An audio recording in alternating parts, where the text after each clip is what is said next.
Hi, this is Denise Mathew, and today I'm going to make a little crystal wish bracelet. These are really fun to make, and they're fun to give away. I've already made one right here. This is emerald, and I just wrote a little thing with it. You make the wish, you put your bracelet on, and then you wear it, and when it falls off, your wish is supposed to come true, or you hope it will.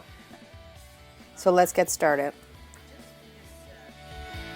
You will need a something like a bead needle, and this is a pre-made bead needle. Bead needles are used when you're trying to string beads onto cord or something like that. I'll show you why it's going to be important in a minute, but if you don't have a bead needle, just take about a 28 gauge wire. I have about 3 inches of it. Just take about that and then just put those two ends together. And then you can just twist around, and you want to leave a little loop, and the loop will be where you're going to put your cord, and I'll show you how that works in a minute.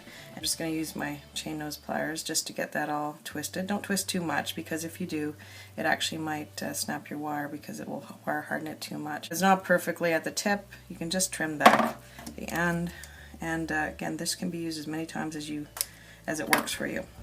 Now that I have my bead needle, I'll just lay that down. We're going to use a charm for this, and today I have aventurine. It's about a 4mm bead. Aventurine is supposed to be for prosperity and abundance, and also career success. I will put a link. You can actually see where I get all my crystal information. I really like the website. Okay, so I'm just going to do a regular wire wrap, except I'm going to do a double one. So you do 90-degree angles, then you're going to go right around your pliers and go twice. And the reason why I do this, it just makes it a better finish. So now what you'll notice is I have two side-by-side circles. I will put the link for how to wire beads and stones for doing more of this if you need extra help. And then just take your wire and just wrap it around the base as usual. Okay, and bring it right around until you don't have any more wire. If you want, you can just squeeze that in a little bit, or if it's sticking out and you just want to get rid of it, you can just go ahead and trim it. But it's really whatever you want to do.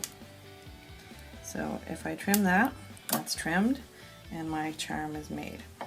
The next thing you do is I have about a foot of, it's just a cotton sort of cord. You can get this pretty much anywhere. It comes in a spool. I don't have the spool with me. I don't know where to put it, but you can use that, or if you prefer something a little bit more long term, then you can use leather, but the whole intention of this bracelet is to fall off, and so most times you would go with the something that would maybe not hold up as long. So just thread your charm onto your cotton, and now that that's on, you're going to take your bead needle, and you're going to thread your cotton right through that loop that you left, and then you're going to thread it right through. Now what I have here is about a 5mm silver plated bead with a 2mm hole. Getting a 2mm hole is important because if it's too small, of course your cotton thread or your cotton cord won't go through. So just thread that through, all right, and just pull it right through. If you need a little bit of help, go ahead. Okay, so now that's on there. It's really hard to get it on without that, because if you notice, this is already starting to fray. So now that that's done, I'm going to take my bead needle, and I'm just going to open that loop again because it did close when I pulled it through. So just open it up again, and then just go on the other side. Okay. You're going to go on the other side of the bead, and you're going to just thread it through again. And this is where, if you don't have this bead needle, I don't know how you would do it. It's kind of hard. You could probably harden it with some glue and make it stiff, but it's difficult. So again, just pull through with your pliers if you need to. Okay, and then you're through. Okay, so then you can take your bead needle off, and now you have, this is a great closure. It's simple. It's, you can do like a knot closure. I've done those before, but I just love these bead closures because they're so much more simple. So now that's done. Basically your bracelet is done. The only thing I do to finish it is, just because you notice that it is fraying and so forth, is just to tie the ends with some knots. Of course you can adjust this at this point to make sure it fits your wrist.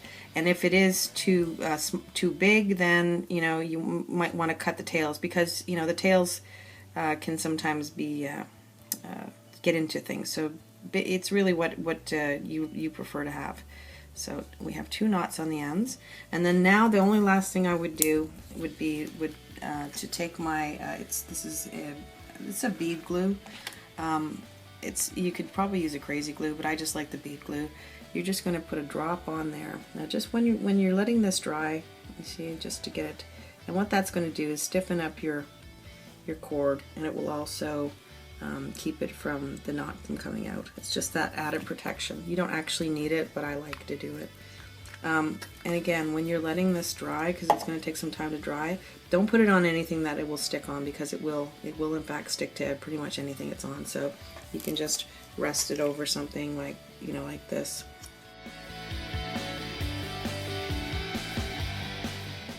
I will have at the end some more pictures of the crystal wishes that I've done in the past, and I did it for a fundraiser kind of thing, and it really was a great thing. And my suggestions for what these stones mean is really, my suggestion. You can just use it for whatever you like, and that's the whole intention behind this. Anyway, thanks so much for being here. Thanks for sharing. Thanks for liking. Thanks for commenting. And thanks so much for all your questions.